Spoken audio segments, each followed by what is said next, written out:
이 이야기는 2024년 12월에 대법원 판결이 내려진 실제 사건을 기반으로 재구성하였습니다. 결혼 50년, 5자녀, 논밭과 손마디에 새겨진 삶. 하지만 그녀의 남편은 서울에서 다른 여인과 아들을 품었고 그녀는 이름 없이 식구로만 남겨졌습니다. 세월은 흘렀지만 상처는 사라지지 않았습니다. 그리고 마침내 병원 침대에 누운 76세의 여인이 조용히 말합니다. 이제는 나를 위해 살겠습니다. 그 집엔 두 여자가 살 필요 없습니다. 이제 나 하나면 충분합니다. 안녕하세요. 그리운 대화입니다. 이야기 시작하겠습니다. 구독, 좋아요는 영상을 만드는데 큰 힘이 됩니다. 지연은 병원 침대에서 아침 햇살을 맞았다. 서울의 봄은 따뜻했지만 그녀의 마음은 여전히 얼어붙어 있었다. 침대 머리맡엔 손때 묻은 수첩이 놓여 있었고 그 안엔 오랜 세월 눌러쓴 이름 하나, 김상우. 그와의 결혼은 1953년 16살의 봄이었다. 지연은 시집살이로 시작해 5아이의 어머니가 되었고 농사일과 뒷바라지로 쉼없이 달렸다. 남편 김상우는 사업을 이유로 일찍이 서울로 올라갔고 그녀는 아이들과 시골집을 지켰다. 모든 불평과 외로움을 견딜 수 있었던 건 가족이라는 이유 하나 때문이었다. 하지만 1978년 여름 한 통의 전화가 모든 걸 뒤흔들었다. 어머니, 서울집에 아버지랑 어떤 여자분이 같이 살고 있어요. 저 그 여자 안고 있는 거 봤어요. 둘째 아들이 말했다. 지연은 믿고 싶지 않았다. 그날 밤 상호에게 전화를 걸었다. 그러자 그는 태연하게 말했다. 그래, 정분 났다. 그 애는 날 이해해줘. 우리 집 같은 틀에 박힌 삶이랑은 달라. 지연은 숨이 막혔다. 그러면서 그는 덧붙였다. 그리고 아이도 생겼어. 이번 주에 출생신고할 거다. 내 아이로. 그 말은 심장을 도려내는 칼날 같았다. 지연은 말을 잇지 못했다. 그리고 며칠 후 지연의 눈앞에 도착한 서류에는 분명히 적혀 있었다. 출생자 김수혁 부 김상우 모 최은정. 그날 이후 지연은 두 집 살림을 실감했다. 남편은 서울의 아파트에 내연녀와 자식을 두고 살며 시골엔 지연과 자식들이 묻힌 듯 남겨졌다. 그는 말로는 책임진다고 했지만 어느 순간부터 생활비도 끊겼다. 지연은 장에 나가 손수건을 팔아 자식들 학비를 댔다. 가끔 상우가 집에 오면 그 짧은 머물림조차 불쾌한 한숨과 잔소리로 가득했다. 왜 아직도 너는 이 집에 있냐? 도시로 올라올 생각은 안 하냐? 지연은 물었다. 그럼 그 여자는? 상우는 답했다. 그 애는 나한테 여자야. 넌 그냥 식구지. 그날 밤 지연은 조용히 자신의 이름을 종이에 적었다. 그리고 처음으로 이혼이라는 단어를 진지하게 떠올렸다. 서울로 올라간 상우는 더 이상 숨기지 않았다. 내연녀 최은정과 함께 아파트에 입주했고 아들 수혁을 내 아들이야라며 당당히 소개했다. 그 애가 누구냐고? 수혁이 엄마지. 이젠 내 집사람이나 마찬가지야. 지연은 말을 잃었다. 그녀는 여전히 법적 아내였지만 서울집 아내는 은정이 안방을 차지하고 있었다. 그녀는 참았다. 자식들 뒷바라지, 시어머니 병수발, 마당의 달장과 논밭의 잡초들, 그 모든 걸 버티며 오직 혼인이라는 약속을 믿었다. 그러나 시간이 지나며 상우는 더욱 노골적으로 말했다. 나는 두 집을 다 책임지고 있으니 내가 나서지 마라. 그 여자도 고생 많아. 그 애까지 키우고 있는데. 지연은 치를 떨었다. 내연녀가 아이를 안고 그녀를 향해 웃던 모습. 그녀 앞에서 아이에게 밥을 먹이고 손을 잡고 병원에 가던 장면들이 반복해서 떠올랐다. 서울에 사는 큰아들이 어느 날 조심스레 물었다. 엄마, 우리 아버지 그 여자한테 아파트도 사줬대요. 수혁이 대학까지 보낸다고 엄마 몫은 뭐예요? 지연은 대답하지 못했다.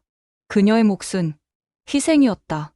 무거운 장바구니, 시골 우물물, 냄비 밑에 눌어붙은 밥, 굽은 허리, 그리고 아직도 이혼을 고민해야 하는 노년의 불면.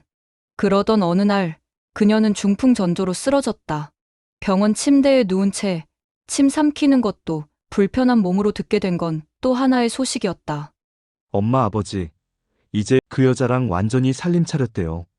주소도 바꿨어요. 주민센터에 물어보니까 수혁이 아버지 호적에도 올라가 있어요. 그녀는 하늘을 바라보았다. 이게 내 결혼의 끝인가? 세상은 바뀌었고 남편은 가족을 버린 지 오래였지만 그녀 혼자만 혼인이라는 단어에 매달려 있었던 것이다. 병원에서 회복 중이던 지연에게 막내딸이 찾아왔다. 그녀의 손을 꼭 잡고 말했다.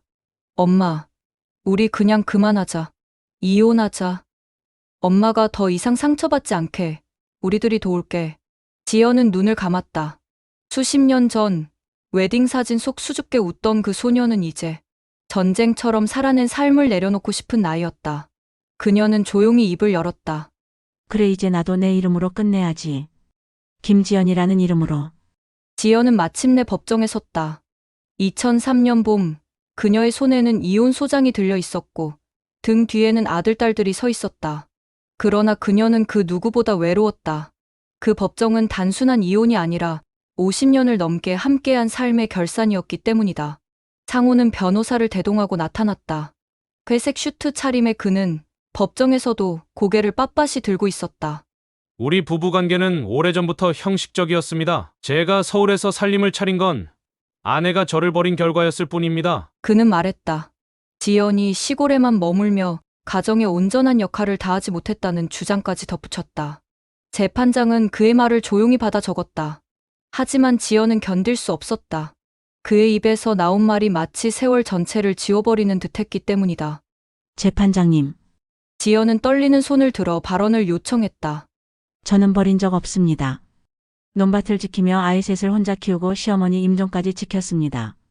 그 사람은 그 사이 서울에서 다른 여인과 집을 차리고 자식을 낳았습니다. 그 아이를 우리 아이라며 신고하고 그 여인을 아파트에 들였지요. 그 집은 제 남편의 이름으로 된 우리 부부의 재산이었습니다. 그녀의 목소리는 작았지만 방청석은 숨을 멈췄다. 제가 병상에 쓰러져도 그는 한 번 오지 않았습니다. 저는 여전히 그의 아내였습니다. 그런데 그는 제 몫까지 나누어 다른 여인에게 주었습니다. 그 말이 끝났을 때 상호는 눈을 피했다. 자식들의 눈도 붉어졌다. 그들의 어머니가 수십 년을 참아낸 삶 끝에 처음으로 자신을 위해 말하고 있었다. 재판부는 모든 자료를 검토했다. 상호의 내연녀 동거 기록, 출생신고 서류, 아파트 등기부 등본, 수역의 대학 등록금 이체 내역까지. 그리고 그의 겨울, 지연의 손을 들어주었다. 이혼을 인정한다. 피고의 지속적인 부정행위는 혼인관계를 회복할 수 없도록 파탄시킨 주된 원인이다. 위자료 5천만 원, 재산 분할 약 25억 원을 원고에게 지급하라. 지연은 그 순간에도 눈물을 흘리지 않았다. 대신 머릿속에서 하나의 문장이 떠올랐다. 이제야 나는 나를 지켰다. 그러나 대가는 있었다.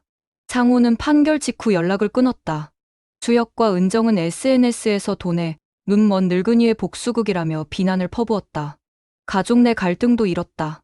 큰딸은 속삭였다. 엄마, 우리도 상처가 커요. 하지만 잘하셨어요. 처음으로 엄마가 엄마를 위한 결정을 하셨으니까요. 지연은 고개를 숙였다. 기쁨도 아니고 슬픔도 아니었다. 그건 단지 한 생애의 고요한 마침표였다. 2024년 12월, 대법원은 원심을 그대로 확정했다. 혼인 파탄의 주된 책임은 피고의 장기적인 부정행위에 있다. 원고의 이혼 청구는 정당하며 재산분할 및 위자료, 지급 판결을 인정한다. 지연은 병원 복도에서 판결 소식을 전해 들었다. 그녀의 곁엔 막내딸이 함께 있었다. 지연은 딸의 손을 조용히 잡았다. 이제야 끝났구나. 병실로 돌아온 지연은 침대 머리맡 서랍을 열었다. 오래전부터 간직해온 사진 한 장. 젊은 시절 상호와 함께 찍은 결혼식 사진. 그 속에 두 사람은 웃고 있었다. 순진했고 서툴렀고 무엇보다 서로를 믿고 있었다. 그 사진을 바라보며 지연은 한참 동안 아무 말도 하지 않았다. 그리고는 사진을 서랍 안 깊숙이 다시 넣었다. 그녀의 마음속에서도 그 장면은 이제 천천히 닫히고 있었다. 한 달 뒤 요양시설에서는 작은 잔치가 열렸다. 손자녀들과 가족들이 모여 지연의 칠순이 아닌 독립기념일을 축하하는 자리를 마련한 것이다. 손녀 수빈이 편지를 읽었다. 할머니는 저에게 사랑은 자신을 버려가며 지키는 게 아니라 자신을 지키는 걸로 완성되는 것이라 가르쳐 주셨어요. 할머니처럼 늦게라도 나를 지킬 줄 아는 여자가 되고 싶어요. 지연은 웃으며 말했다. 늦게 배운 게 아니라 이제야 제대로 배운 거지. 가족들은 웃었고 딸들은 울었다.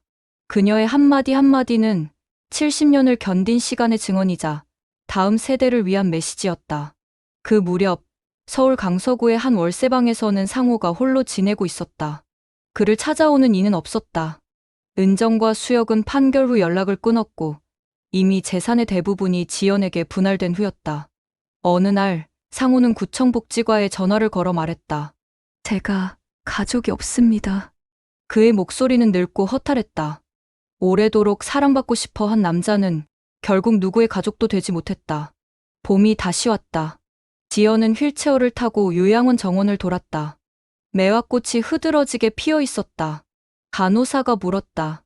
할머니, 후회는 안 되세요? 지연은 잠시 하늘을 올려다보다 말했다.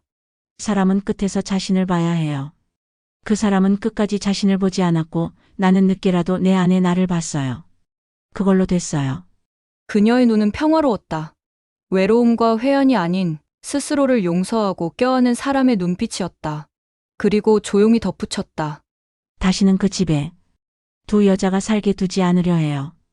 이제 이 삶의 주인은 나 하나면 충분해요.